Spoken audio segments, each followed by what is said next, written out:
रना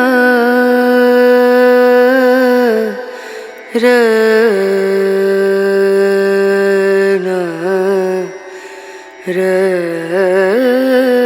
रनु Raina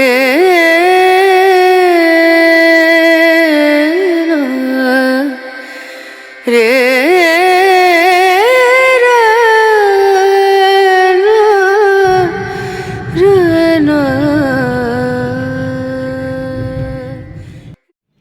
hello, എല്ലാവർക്കും എന്തൊക്കെയുണ്ട് വിശേഷം? എല്ലാവരും സുഖമായിട്ടിരിക്കണമെന്ന് വിചാരിക്കുന്നു. ഞങ്ങളിവിടെ സുഖമായിട്ടിരിക്കണം കേട്ടോ.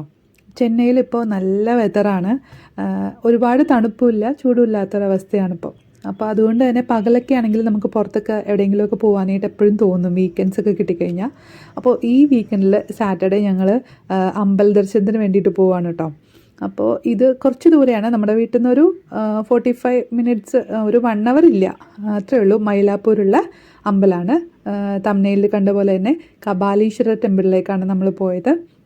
അപ്പോൾ അവിടെ ശിവൻ്റെ അമ്പലമാണ്. ശിവനാണ് കപാലീശ്വരരും, പാർവതി ദേവിയാണ് കർപ്പകാമ്പാൾ അവിടുത്തെ. അപ്പോൾ അവിടെ തൊഴുത് ഒരു പ്രാവശ്യം ഞങ്ങളിവിടെ പോയിട്ടുണ്ട് കഴിഞ്ഞ വർഷം. അപ്പോൾ ഈ വർഷം ഒന്ന് പോകണമെന്ന് കുറച്ച് നാളായി വിചാരിക്കണു. പക്ഷേ എന്തായാലും വർഷം തീരുന്നതിന് മുന്നേ തന്നെ ഒന്ന് പോയി തൊഴുതേക്കാമെന്ന് വിചാരിച്ചു. അങ്ങനെ ഇവിടെ വന്നിരിക്കുകയാണ് കേട്ടോ.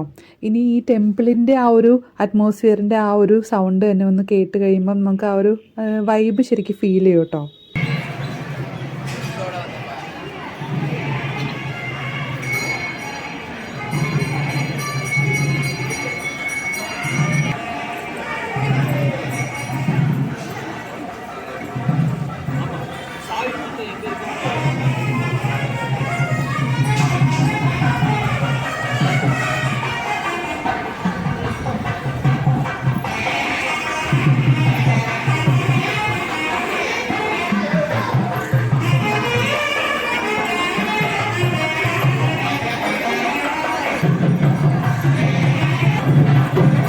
ഞങ്ങൾ നെയ്വിളക്ക് വാങ്ങിച്ചിട്ടുണ്ടായിരുന്നു കേട്ടോ, അമ്പലത്തിലേക്ക് കയറുന്ന സ്ഥലത്ത് നിന്ന്.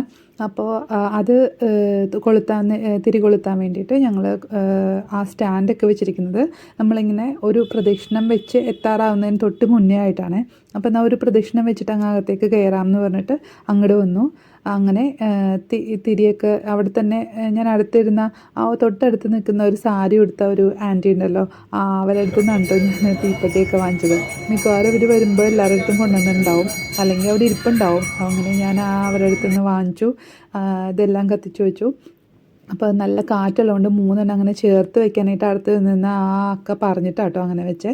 അങ്ങനെ തൊട്ടടുത്ത് തന്നെ ഗോശാല ഉണ്ടായിരുന്നു.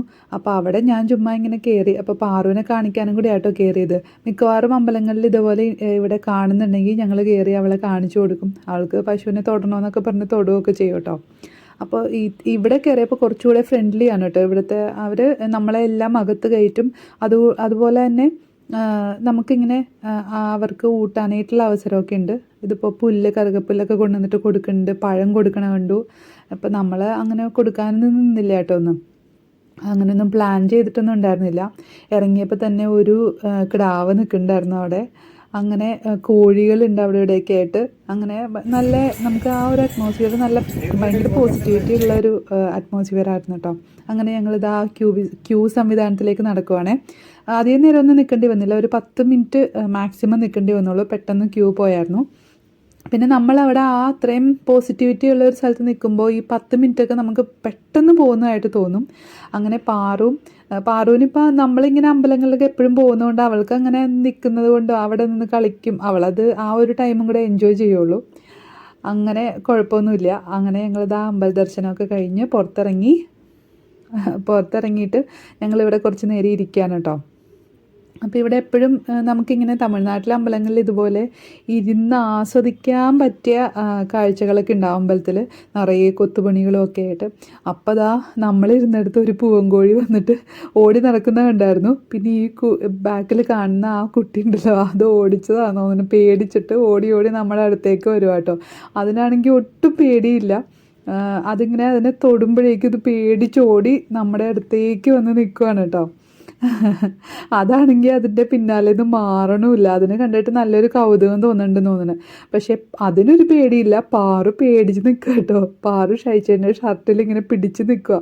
അവൾക്ക് അവൾക്ക് ഇങ്ങനെയൊക്കെ കാണുന്ന ഭയങ്കര ഇഷ്ടമാണെങ്കിൽ അടുത്തേക്ക് വരുമ്പോൾ പേടിച്ചോടും കേട്ടോ. പേടിത്തൊണ്ടിയാണ്. അങ്ങനെ കോഴി കുറേ നേരമൊക്കെ നമ്മുടെ അടുത്ത് നിന്നിരുന്നു. അത് കഴിഞ്ഞിട്ട് പിന്നെ ആ പയ്യൻ പോയി കഴിഞ്ഞപ്പോൾ അത് പോയി. അങ്ങനെ നല്ല രസമായിരുന്നു കേട്ടോ. അവിടെ നിന്നിട്ട് ഞാനും പാറുവും ഒക്കെ നല്ല ചിരിയായിരുന്നു. പാറുവിന് ചിരി ഉണ്ടെങ്കിലും പാറുവിന് അത് അടുത്ത് വന്ന് നിൽക്കണ കാരണം വല്ലാത്തൊരു പേടിയായിരുന്നു. അവൾ നോക്കുക അത് പോണ്ടോ എന്ന്. ശരിക്കും ഇവിടെ എല്ലാവരും ഇങ്ങനെ വന്ന് കുറച്ച് നേരം ഇരുന്നിട്ടൊക്കെ പോവുള്ളൂ കേട്ടോ. ആ ഒരു അറ്റ്മോസ്ഫിയറിൽ നമ്മൾ ഇരിക്കുമ്പോൾ നല്ലൊരു സുഖമാണ്. മനസ്സിനൊരു പ്രത്യേക ശാന്തതയൊക്കെയാണ്.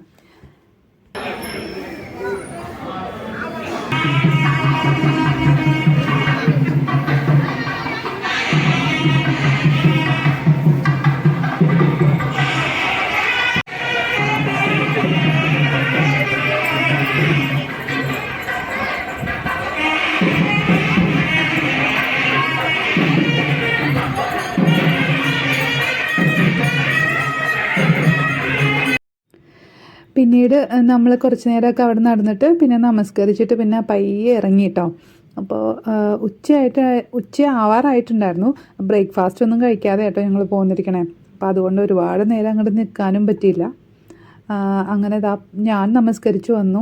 അങ്ങനെ പാറു എൻ്റെ കൂട്ടത്തിൽ നിൽക്കുക കേട്ടോ. അപ്പോൾ ഷൈച്ചേട്ടൻ നമസ്കരിക്കാൻ ചെന്നപ്പോഴേക്കും അവിടെ ഭയങ്കര തിരക്കായിപ്പോയി. നിറയെ ആൾക്കാർ വന്ന് ആ കൊടിമരച്ചുവട്ടിലാണല്ലോ നമ്മൾ ഇവിടെ നമസ്കരിക്കുക. അങ്ങനെ നിന്ന് നമസ്കരിച്ച് ഞങ്ങൾ വയ്യ എഴുന്നേക്കുക കേട്ടോ. അമ്പലത്തിൽ പോയി കഴിഞ്ഞാൽ ഇതുപോലെ ഒന്ന് നമസ്കരിച്ചിട്ട് ഇറങ്ങുമ്പം നമുക്കൊരു ഒരു പോസിറ്റിവിറ്റി വേറെയാണ് കേട്ടോ. ഗുരുവായൂർ പോയാലും നമ്മൾ കൊടിമരച്ചുവട്ടിൽ ഒന്ന് നമസ്കരിക്കുക, വലതുഭാഗത്തൊന്ന് നമസ്കരിച്ചിട്ട് ഇറങ്ങുന്നത് വളരെ നമുക്കൊരു അനുഗ്രഹമാണ്. അപ്പോൾ അത് ഗുരുവായൂർ പോകുമ്പോൾ അത് ചെയ്യാനായിട്ട് ആരും മറന്നു വരുത് കേട്ടോ. പിന്നെ അവിടെ നിന്ന് ഇറങ്ങുമ്പോൾ നമുക്കിതുപോലെ തൈര് സാദം കിട്ടിയായിരുന്നു. ഇവിടെ തമിഴ്നാട്ടിലെ മിക്ക അമ്പലങ്ങളിലും ഇതുപോലെ കിട്ടും കേട്ടോ. നല്ല ടേസ്റ്റ് ആയിരിക്കുള്ളൂ. നമ്മൾ വീട്ടിലുണ്ടാക്കിയാലൊന്നും ഈ ടേസ്റ്റ് ഒന്നും വരില്ലേ. അപ്പോൾ അത് കഴിച്ചു. പിന്നെ ഇത് 3 പേർക്കും 3 എണ്ണം കിട്ടും. പക്ഷേ ഇത്തവണ ഞങ്ങൾ വാങ്ങിയില്ല കേട്ടോ. കുറച്ചേ ഉണ്ടായിരുന്നുള്ളൂ അവിടെ ബാലൻസ്. ഒരുപാട് ഇപ്പം തീരാറായി, അമ്പലം അടയ്ക്കാറായി. അപ്പോൾ ബാക്കി വരുന്നവർക്ക് ഒരെണ്ണമെങ്കിലും കിട്ടട്ടെ എന്ന് വിചാരിച്ചിട്ട് ഞങ്ങൾ ഒരെണ്ണേ വാങ്ങിച്ചുള്ളൂ. പിന്നെ അത് ഞങ്ങൾ ഓരോ സ്പൂൺ കഴിച്ചിട്ട് പാറുവിനും കൊടുത്തു. ഇത് അമ്പലത്തിൽ നിന്ന് ഇറങ്ങിയിട്ടുള്ള ആ ഭാഗത്തുള്ള കാഴ്ചകളാട്ടോ. പൂക്കടകളൊക്കെ കണ്ടത്. പിന്നെ അവിടെ നിന്ന് നമ്മൾ കാറെടുത്തു, ഒരു സൈഡിൽ പാർക്ക് ചെയ്തിട്ടുണ്ടായിരുന്നു. അപ്പോൾ അവിടെ നിന്ന് പെട്ടെന്ന് വണ്ടിയൊക്കെ എടുത്തു നമ്മൾ പോവുകയാണേ. അപ്പോൾ ഈ മൈലാപ്പൂർ ശരിക്കും ഇതുപോലെ നമുക്ക് ആ ഒരു ടെമ്പിളിൻ്റെ ആ ഒരു വൈബ് എല്ലായിടത്തും കാണാം കേട്ടോ. ഇതിൻ്റെ അടുത്ത് തന്നെ ഒരു സ്ട്രീറ്റ് ഉണ്ടായിരുന്നു. അവിടെ നിറയെ കടകളുണ്ട്. നമുക്ക് ഷോപ്പിങ്ങിനും ഒക്കെ ഉള്ള അവസരങ്ങളൊക്കെ ഉണ്ടായിരുന്നു. പക്ഷേ നമ്മൾ കാർ ഇട്ടുകൊടുത്ത് അത്യാവശ്യം തിരക്ക് വന്നു. പിന്നെ നമുക്കവിടെ ഇടാൻ പറ്റിയില്ല. അപ്പോൾ അതുകൊണ്ട് നമുക്കവിടെ ഇട്ടിട്ട് പിന്നെ അങ്ങ് പോയിട്ട് ഷോപ്പ് ചെയ്യാനുള്ള അവസരമൊന്നും ഉണ്ടായിരുന്നില്ല കേട്ടോ. ഇനി എപ്പോഴെങ്കിലും പോകുമ്പോൾ ഞാൻ കാണിച്ചു തരാം. അത് കഴിഞ്ഞ് നമ്മൾ നേരെ പോകുന്ന വഴിക്ക് ഒരു റെസ്റ്റോറൻറ്റിൽ കയറി. അപ്പോൾ എന്നാൽ ഊണ് കഴിച്ചേക്കാമെന്ന് വിചാരിച്ചു. അങ്ങനെ ഒരു വെജിറ്റേറിയൻ റെസ്റ്റോറൻറ്റിലാണ് കേട്ടോ കയറിയത്. അങ്ങനെ ഊണ് ഓർഡർ ചെയ്തിട്ടിരിക്കുകയാണ്. പാറുക്കുട്ടിക്ക് വിശക്കുണ്ടായിരുന്നോ എന്നറിയില്ല. അവൾ വിശപ്പുണ്ടെന്നൊന്നും ഇതുവരെ പറഞ്ഞില്ല കേട്ടോ. പിന്നെ ആ തൈര് സാദം കിട്ടിയത് അവൾ തന്നെയാണ് കഴിച്ചത്. അവൾക്ക് ഭയങ്കര ഇഷ്ടമാണ് ഇങ്ങനെ അമ്പലത്തിൽ നിന്ന് കിട്ടുന്ന അതൊക്കെ കഴിക്കാനായിട്ട്. തൈര് സാദം ആണെങ്കിൽ കഴിയും. പുളിയോദരാണെങ്കിൽ പുള്ളിക്കാരിക്ക് അത്ര ഇഷ്ടമല്ല കേട്ടോ. ഒരു ചെറിയൊരു പുളിപ്പുണ്ടാവും അതിന്. തൈര് സാദം ഭയങ്കര പ്രിയമാണ് പുള്ളിക്കാരിക്ക്. അപ്പോൾ ഊണ് വന്നു. വെജിറ്റേറിയൻ ഊണാണ് കേട്ടോ. നമ്മുടെ തമിഴ്നാട് ഊണിപ്പം ഞാൻ കഴിച്ച് എനിക്ക് ആ വെള്ളച്ചോറിൽ ഇങ്ങനെ കഴിക്കുന്നത് ഇഷ്ടമാണ് കേട്ടോ.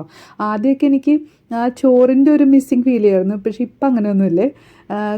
ഇവിടുത്തെ കറികളൊക്കെ നല്ലതായിരുന്നു കേട്ടോ. എനിക്ക് ചില സ്ഥലത്ത് ചെല്ലുമ്പം എനിക്ക് ചില കറികളൊന്നും, അതായത് ഇവിടുത്തെ വത്തക്കുളം എന്ന് പറയില്ലേ, ആ റെഡ് കളറിലെ കറി, അതൊന്നും എനിക്ക് അത്രയ്ക്കും ഇങ്ങോട്ട് ഇഷ്ടപ്പെടാറില്ല. പക്ഷേ ഇത് നല്ല ടേസ്റ്റായിരുന്നു. അതിൽ വടയൊക്കെ ഇട്ടിട്ടുണ്ടായിരുന്നു അവർ. ആ വടയൊക്കെ കഴിക്കാൻ പ്രത്യേക ടേസ്റ്റായിരുന്നു കേട്ടോ. അങ്ങനെ ഇതാണ് എനിക്ക് ഈ ഊണ് കഴിക്കുമ്പോഴുള്ള ഹൈലൈറ്റ്. പരിപ്പ് പൊടിയിൽ നെയ്യിട്ട് കഴിക്കുക. ഇപ്പോൾ ഇട്ടിരിക്കുന്നത് പരിപ്പ് പൊടിയാണ്. അതിൻ്റെ മേലെ കുറച്ച് നെയ്യ് ഇങ്ങനെ ഒഴിക്കുക. എന്നിട്ട് നന്നായിട്ടൊന്ന് മിക്സ് ചെയ്തിട്ട് കഴിക്കാം. ഒരു പ്രത്യേക ടേസ്റ്റ് എന്ന് പറഞ്ഞാൽ ഒരു പ്രത്യേക ടേസ്റ്റാണ് കേട്ടോ. ഈ തമിഴ്നാട്ട് ആ ഭാഗത്തും പിന്നെ ആന്ധ്ര അവിടെയൊക്കെ കിട്ടും ഇത്. ആന്ധ്രയിലെ പരിപ്പൊടി ചെറിയൊരു വ്യത്യാസമുണ്ട്. എനിക്ക് തോന്നുന്നു അത് കുറച്ചുകൂടെ ടേസ്റ്റാണെന്ന് തോന്നുന്നു. ഞങ്ങൾ തിരുപ്പതി പോയപ്പോൾ ഈ അടുത്ത് കഴിച്ചായിരുന്നു. അതൊരു അസാധ്യ ടേസ്റ്റായിരുന്നു. ഞാൻ പരിപ്പ് പൊടി കൂട്ടിയാണ് അന്ന് പോയപ്പോൾ ഞാൻ ചോറിൻ്റെ പകുതിയും കഴിച്ചത് പരിപ്പ് കൂട്ടിയാണ്. പക്ഷേ ഒരു പ്രശ്നം എന്താണെന്ന് വെച്ചാൽ നെയ്യും കൂടെ ഒഴിക്കണം അതുപോലെ. ഇത് ചേനയുടെ പൊരിയലായിരുന്നു കേട്ടോ. ഈ കാണുന്ന അവിയലാണ്, പക്ഷേ അത് വെള്ളം പോലെ ഒരു ചാറുകറി പോലെയാണ് ഇവിടെ വെച്ചിരുന്നത്. പിന്നെ ചീരയുടെ കൂട്ടൊക്കെ ഇവിടെ നിർബന്ധമായിട്ട് ഉണ്ടാവും കേട്ടോ. അങ്ങനെ ഞങ്ങൾ ഊണൊക്കെ കഴിഞ്ഞു. അങ്ങനെ നല്ലൊരു ഊണായിരുന്നു. അപ്പോൾ പാറു തൈര് ആദ്യമേ തന്നെ കൈയടക്കി കഴിച്ചുകൊണ്ടിരിക്കുകയാണ്. പിന്നെ അവൾ ഇത്തിരി ചോറും കൂടെ കഴിച്ചിട്ടോ, പപ്പടം കൂട്ടിയിട്ട്. അപ്പോൾ പാറുവിന് സെപ്പറേറ്റ് ഒന്നും പറഞ്ഞിട്ടില്ല, എൻ്റെ പ്ലേറ്റിൽ നിന്ന് തന്നെ അവൾ കഴിച്ചോളും ചോറ്. അത് കഴിഞ്ഞിട്ട് ഞങ്ങൾ നേരെ ടി നഗറിൽ ഒരു ഷോപ്പിംഗ് ഏരിയ ഒക്കെ ഉണ്ടല്ലോ, സ്ട്രീറ്റ് ഷോപ്പിംഗ്, അതൊക്കെ ഒന്ന് കാണാമെന്ന് വിചാരിച്ചിട്ട് പോവുകയാണേ. ശരിക്കും ഒന്നും വാങ്ങിക്കാനില്ല, ചുമ്മാ കാണാൻ വേണ്ടിയിട്ട് പോവാണ് കേട്ടോ. എന്തായാലും ഇവിടം വരെ വന്നതല്ലേ, ഒരുപാട് ദൂരമല്ലേ ടി നഗർ. എന്നാൽ ടി നഗർ വഴി അങ്ങ് അവിടെ കൂടെ ഒന്ന് കയറിയിട്ട് തിരിച്ചു പോകാമെന്ന് വിചാരിച്ചിട്ട് അങ്ങനെ നിൽക്കുവാണ് കേട്ടോ. അപ്പോൾ ഇവിടെയാണെങ്കിൽ ഈ പാലം കട്ട് ചെയ്തിട്ട് എന്തോ മെട്രോൻ്റെ പണിയോ എന്തൊക്കെയോ നടക്കുകയാണ്. എനിക്ക് ശരിക്കും അങ്ങോട്ട് മനസ്സിലായില്ല. അപ്പോൾ ഈ സൈഡിൽ കാണുന്ന പാലം ഉണ്ടല്ലോ, അത് ബ്ലോക്ക് ചെയ്തിട്ട് അത് പകുതി വെച്ച് കട്ട് ചെയ്ത് വെച്ചേക്കുക. അപ്പോൾ അതിൻ്റെയൊക്കെ വർക്ക് നടക്കുന്നത് കൊണ്ട് തന്നെ ഇവിടെ ശരിക്കും എല്ലാ കടകളൊന്നും ഇല്ല കേട്ടോ. ഇതാണ് ടി നഗറിലെ മെയിൻ പോത്തീസ് കേട്ടോ. നമ്മളിങ്ങനെ പണ്ട് ഷോപ്പിങ്ങിനൊക്കെ ആൾക്കാർ വരില്ലേ തമിഴ്നാട്ടിൽ, ആ ടി നഗറിലെ മെയിൻ കടകളാട്ടോ. ഇത് നല്ലി സിൽക്സ്, അങ്ങനെ ഒരുപാട് കടകളുണ്ട് ഇവിടെ കയറാനായിട്ടാണെന്നുണ്ടെങ്കിൽ. ഞങ്ങൾ ഇങ്ങനത്തെ ഷോപ്പിംഗ് ഒന്നും അങ്ങനെ പ്ലാൻ ചെയ്തില്ല. ഇതിവിടെ നിറയെ ഈ ഒരു ടൈമിൽ കിട്ടുന്ന ഫ്രൂട്ടാണെന്ന് തോന്നുന്നു. ആ താഴെ ആദ്യം കണ്ടത് അതെന്താണെന്നൊന്ന് വാങ്ങിച്ചു നോക്കാൻ പറഞ്ഞിട്ട് ഷൈജിട്ട് സമ്മതിച്ചില്ല കേട്ടോ. അതൊരു പുളിപ്പുള്ള ഫ്രൂട്ടാണ്, നിനക്ക് ഇഷ്ടപ്പെടില്ല എന്ന് പറഞ്ഞിട്ട്. എനിക്കിങ്ങനെ കാണുമ്പോൾ ഒരു കൗതുകമാണ്. പക്ഷെ അപ്പം തന്നെ കഴിക്കാനായിട്ട് നമ്മുടെ കയ്യിൽ വെള്ളമൊന്നും ഉണ്ടായിരുന്നു, നമുക്ക് വിശ്വസിച്ച് കഴിക്കാൻ പറ്റില്ല. വീട്ടിൽ കൊണ്ടുപോയിട്ടാണെങ്കിലും കഴിക്കാമായിരുന്നു. പിന്നെ ഒരു ദിവസം ആവട്ടെ എന്ന് വിചാരിച്ചു. ഈ ഒരു കാര്യം കണ്ടിട്ട് എനിക്ക് ഭയങ്കര ഇഷ്ടപ്പെട്ടു. ഞാനിതിന്ന് ഒരെണ്ണം വാങ്ങിച്ചിട്ടുണ്ട് കേട്ടോ, വീട്ടിൽ തൂക്കാൻ വേണ്ടിയിട്ട്. ഞാൻ അടുത്ത വ്ലോഗിൽ കാണിക്കാമേ. കൂടുതലൊന്നും അങ്ങനെ വാങ്ങിക്കാനൊന്നും നിന്നില്ല കേട്ടോ. പിന്നെ ഇവളെയും കൊണ്ട് ഇങ്ങനെ നടക്കുമ്പോൾ അങ്ങനെ കാര്യമായിട്ട് ക്ഷീണമൊന്നുമില്ല, എന്നാലും പാറു അങ്ങനെ ബുദ്ധിമുട്ടിച്ചൊന്നുമില്ല കേട്ടോ. പാറു കൂടുതൽ സമയമൊക്കെ നടന്നു. പിന്നെ കുറച്ച് നേരമൊക്കെ ഷൈച്ചേട്ടനെടുത്തു. ഞാൻ ഫോണും ഇങ്ങനെ പിടിച്ച് ക്യാമറയൊക്കെ ഓൺ ചെയ്ത് നടക്കുന്നതുകൊണ്ട് എനിക്ക് അങ്ങനെ അത്രയ്ക്ക് അങ്ങോട്ട് എടുക്കാൻ പറ്റിയില്ല അവളെ.